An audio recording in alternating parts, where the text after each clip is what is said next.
Herkese merhaba arkadaşlar, kanalıma hoş geldiniz. Yepyeni bir videoyla karşınızdayım. Arkadaşlar, bugünkü videomuzda Türkiye'nin ünlü oyuncusu İbrahim Çelikkol'dan yepyeni görüntüler geldi.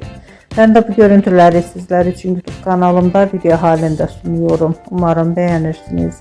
Arkadaşlar, videomu beğendiyseniz kanalımı izlemeyi ve bildirim butonuna basmayı unutmayın. Şimdilik benden bu kadar olsun. Yeni videomuzda görüşmek üzere. Hoşça kalın.